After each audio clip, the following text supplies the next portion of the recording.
actually feel like teaching is as much a part of what I do as my daily practice. I mean, I feel like it really supports the performance aspect of what I do. I wouldn't want to just teach and not perform. I wouldn't want to just perform and not teach.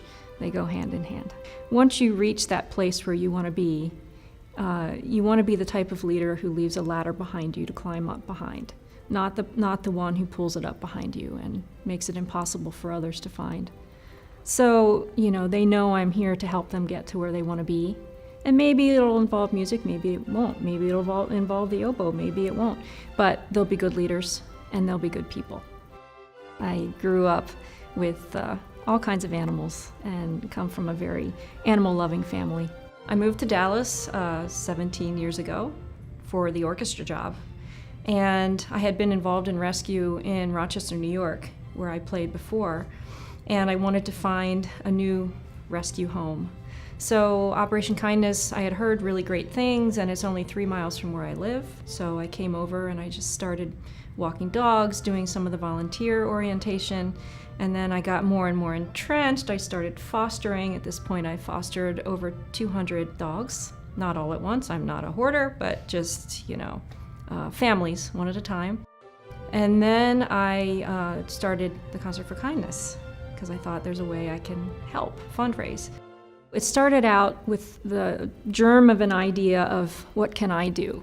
Well, I can play the oboe, but that's not enough to raise the kind of money I wanted to raise. So I thought, what if I partnered and made it more of a art fusion concert? And I was watching CBS Sunday Morning, and Teresa Berg, the photographer, was being featured because she would go into shelters and she would take rescue animals from out behind the bars and, show them how they really are rather than, these really depressed, dirty. She'd fix them up to where you could see them in your living room, because that's the animal that they are, not these poor creatures in the shelter. And I thought, I wonder if she might want to partner with me.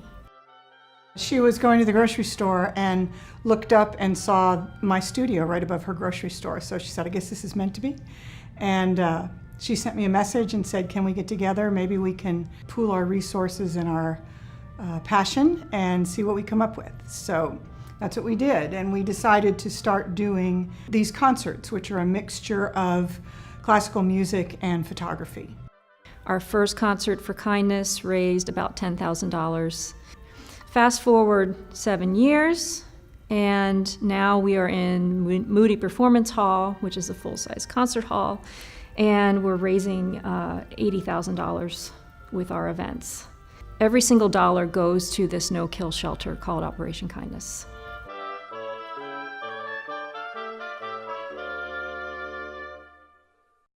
We receive absolutely no public funding, so all of the money that comes to us comes from individual donations, fees, and things like the Concert for Kindness. And so things like that make it possible to keep our doors open, to bring animals in, and to provide medical care. So it has a huge impact on us. I get so much back. I didn't go into it with that in mind. I went into it thinking, how can I help the animals? What can I do with my passion to help the animals?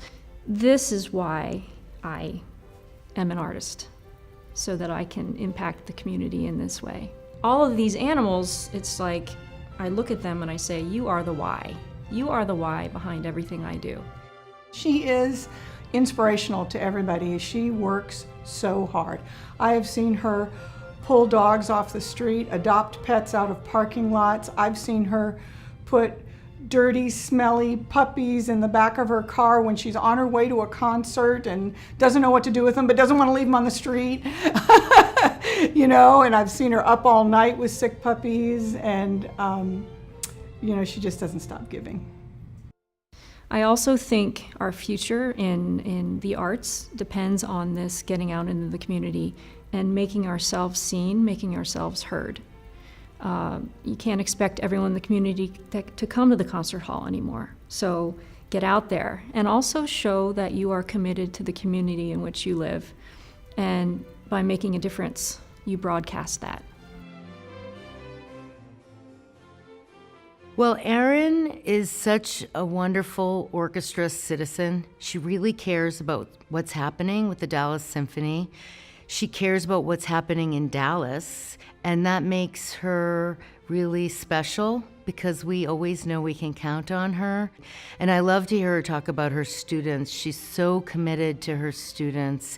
It's as if they're her children. And I find that to be such a transformational thing to hear, because I know that she must make such a huge difference in their lives. I know she loves what she does with Dallas Symphony Orchestra. She takes it very serious. She's a consummate professional, but she is just so giving of her time and energy here.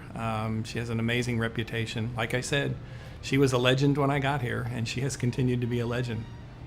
Being on the stage and my day in, day out job is very meaningful to me, but this is an outside passion. The fact that my employer has supported me so heartily, and this principal grant has supported this passion and allowed me to grow this whole other event that raises money, a significant amount of money for something I'm very passionate about. I think that's the part of the award that makes me happiest, is we are drawing attention to the fact that the Dallas Symphony supports its musicians in their passions off the stage and in the community. And I think that's the greatest thing for the Ford Award for Musicians, is it draws attention to that.